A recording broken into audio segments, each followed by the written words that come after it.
Hollywood stars, it's Mrs. Woram. I hope you're enjoying this story of Toby's story. Last we left off, Toby was given the okay from Fran to stay. However, he had to go in a cage. And the cage didn't work out very well for his very first night. And luckily, Granddad and Dorothy came to his rescue. I'm just worried. Aren't you? How is Fran going to handle this when he's not there in the morning? Or maybe how he left his cage. This just makes me a little uneasy right now. I'm anxious to get started with chapter 13. So here we go. That night, I slept at the foot of Granddad's bed. The next morning, Mona came to feed me and let me outside. After that, she and Patsy, Granddad, and Dorothy did a lot of talking. Then Mona and Patsy went into Patsy's office and talked some more. I had forgiven Mona for her mistake shutting me in that cage, so I went with them. But I got bored. When Fran came to the office door, I ran to greet her. She had never played with me yet, but there's always a first time.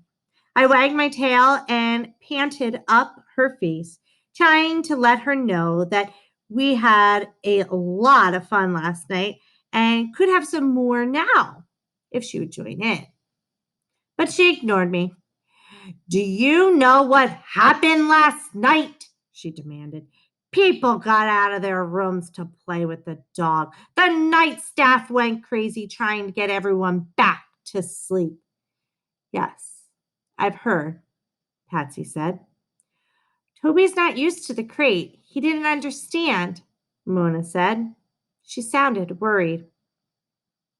Fran let out a breath and a sigh. All right, the crate is not a success. Then the dog has to go outside at night. It's summer. He'll be fine. Dogs sleep outside all the time. I don't know, Mona said with a little worry in her voice. He's just wandering around inside at night. That, replied Fran, is the problems we are trying to fix. I had enough of listening to people make words to each other, so I went off to look for someone to throw a ball to me. That afternoon, after dinner, Mona took me outside. To my surprise, there was a new bed laying in the grass. My water bowl was next to it, and I sniffed both. How strange. Your bed's going to be here now, Toby, Mona said, rubbing behind my ears. At least for a while. You just have to learn to be calm. No more howling at night, okay? I licked her hands and looked up at her. Was it time to go inside now? Then she pulled the ball from her pocket. Perfect. My whole body leaped to attention. She threw the ball and I bounded after it. When I brought it back, Mona had gone. Gone! How could she have forgotten how to play this game? I was supposed to get the ball while she stood there and waited until I brought it back to her. That's what she had always done before. What on earth had happened this time? With the ball still in my mouth, I ran over to the door and waited in front of it. I had noticed that whenever I sat near a door, it opened. Usually, one of my friends would be standing beside it to say, Hi, Toby, come on in. Or, Okay, Toby, go out. But this time the door did not work. For some reason, it did not open.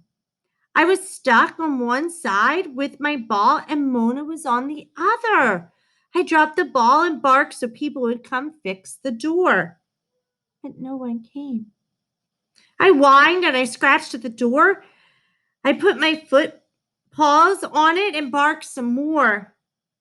Still, no one came. How could this be happening? All the old lonely feelings from last night came in a rush, even stronger this time. I didn't have the energy to howl, to let the world know that a lost, lonely, miserable dog was outside by himself. I crept back to my new bed. It smelled very strange and new, and not at all like the bed should smell of dust and dirt and dog. I curled up on the cushion with my nose on my tail, and I wished my mother were here to wrap her body around mine and comfort me with her touch. But nobody was here. I was all alone. It felt like I didn't belong to anyone at all. After a while, I fell asleep. There was nothing else to do. In the morning, light woke me along with the squirrels sitting on the branch overhead, scolding me for being there. I got up and shook and stretched, and at least one good thing that had come from being left out there all by myself, I didn't have to wait for anyone to let me out to go pee. Then something terrific happened. The door opened again, and it worked again, and Mona was standing there smiling at me. I dashed inside and I threw myself at her, trying to cuddle with her and lick her and run with her all at once, trying to tell her something awful had happened, that I'd been left alone all night long. But that was all right now because she'd come back at last and she would never do that again to me, ever again. Okay, Toby, okay, sweetie, she said over and over, stroking her hands all over me from my head to my tail. Come on now, time for breakfast. I knew that word, breakfast. I began to feel better. After breakfast, I did a quick visit with all my friends. Eddie had not forgotten about bacon. Dorothy threw the ball for me. Granddad was sitting in his chair in his room, writing on a piece of paper with a pen. While I ran in, he looked up and laughed. He had a treat for me, and I was happy to accept. Quieter nights with this time, huh, Toby? He asked, scratching my neck. I wagged for my name. How did Toby do outside all night? Another voice asked, and Tyler was standing in the doorway. Another friend. I ran over to him to get more attention, and he and Granddad talked while I sniffed Tyler's shoes and pulled at his shoelaces until they were long and loose. I'm sorry I can't be there for your first meet, Granddad said to Tyler. I wanted to cheer you on, but I know, Tyler said quietly as he retied his shoes. I'll tell you all about it. Or, Mom will video every minute. Hey, Toby, let's go find Mona. I have to ask her something. I heard Mona's name and charged down the hallway to find her. Once we found her in the TV room, Mona and Tyler stood and talked and talked and talked, and I hunted around until I discovered one of my chew toys under a chair. I brought it over to them happily, and they've done some more interesting things to do. But they didn't understand. Humans often don't. Mona and Tyler just stood and talked and smiled at each other, and I'd lie down and chew on the toy all by myself. You're not going to run with the team anymore? Mona asked. Well, it's not really a team. It was just kind of like a summer club. They do meets, though, and they said I could tag along, but the thing is, they've all been running since sixth grade, and they're a little older than me, too. And a couple of them are going to high school in the fall. I can't really keep up. It's kind of, yeah, I know. That doesn't sound too much fun. Mona laughed, and for not much reason I could see. So I want to run by myself for a little while until I'm better. Toby's good company, though. I like running with him. You think it's okay if he goes running with me, just me? I guess it's a little different from running with the whole club. Sure, I guess. Well, maybe we should ask Fran. Fran? The one who's in charge? She's kind of scary. Mona laughed. I know, but she'll say yes, I'm sure, because she loves getting Toby out of here. I perked up my ears for my name, but clearly neither of them was about to pet me or play with me or give me a treat. She's crazy. My granddad loves Toby. Everybody does. I know, but we'll have to ask her about the running thing anyways. Mom says she likes to be asked. I know. We'll get Mom to come with us. Fran will listen to Mom. Tyler, Mona, and Patsy went to talk to Fran. So much talking. Even training was better than this. Then Tyler left. See you in the morning then, Toby, he said. A nice boy, Fran said to Patsy. It is very responsible of him to come and check about running with Toby by himself. I was bored with my chew toy by now, so I decided to lick Mona's ankles instead. I can certainly see that Mona thinks he's a nice boy. Fran said, and Mona picked me up and hugged me, and put her face in my fur as if she didn't do anything to see it. It was very odd, but that night, Mona made the same mistake again. She put me in the backyard, threw a ball for me to chase, and forgot to wait for me to give it to her. How could I get her to understand? I barked and I whined and I scratched the door and even let my sadness out with that ow howls. But Mona must not have been able to hear me because she did not come back until the sky had gotten light again in the morning. Tyler came too that morning, took me outside so that we could go for a run. But to my surprise, there were no other boys waiting for us outside the door. Just Tyler. I looked up at him, wondering where the boys had gone. Did we need to chase them? But it seemed that we didn't, because Tyler just tightened up his shoelaces and started jogging down the road. I ran after him with a bark of delight, my lonely night in the yard forgotten.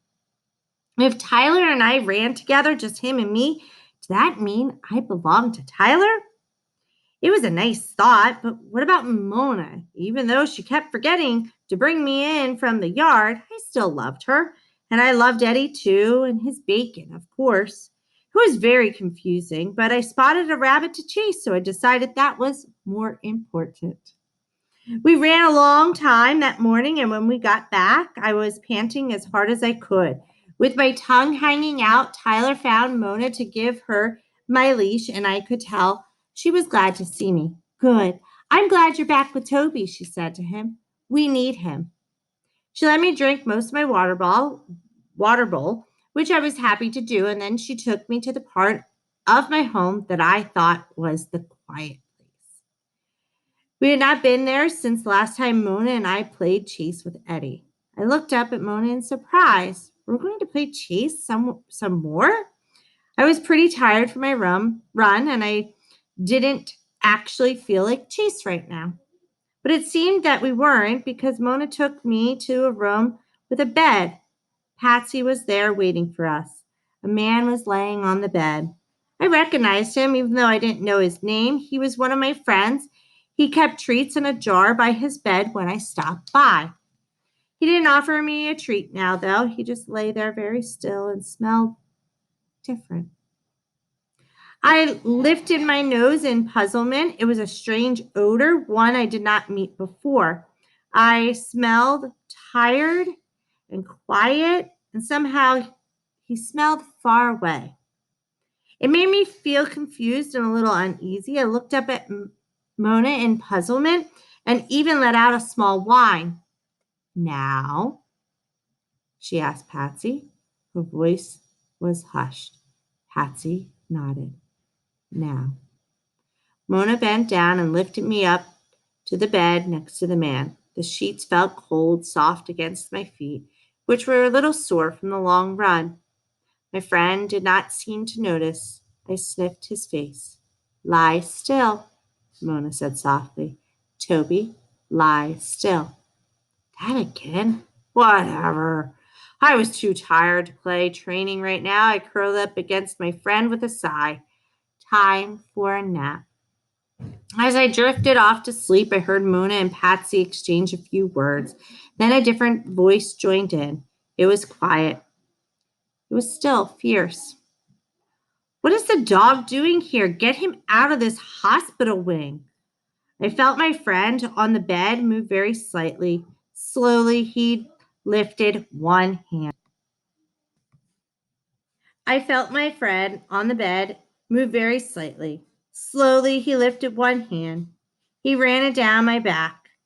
His touch so light, I could barely feel it.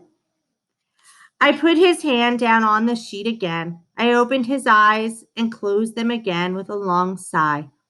Watch, I heard Patsy say to Fran. He is giving comfort. Can't you see? Martin relaxed with Toby there beside him. He doesn't have any family to be with him right now. just us and Toby. We could take that away from him. We can't take that away from him. There was a long pause. Okay, Fran said at last, but you've got to stay here at all times. If there's any trouble, that dog has to leave at once. Of course, Patsy said. Her voice sounded as if she was smiling. Good boy, Toby, Mona said to me. Good lie still. Good boy. I was glad she thought I was a good boy, but all I wanted to do right now was sleep. Toby might not be realizing this, but he's doing his job. He's listening. He's following his directions. This run with Tyler really seems to wear him out. And then he gets that nice snuggle time with his friends in the nursing home. And it just seems to be a perfect match, a way for him to get his energy out. Hopefully, Fran continues to see and recognize that he is doing great things. All right, friends, I look forward to reading chapter 14 next week. I hope you have a wonderful weekend. Enjoy your time with your family and stay healthy and stay safe. Until Monday, bye, friends.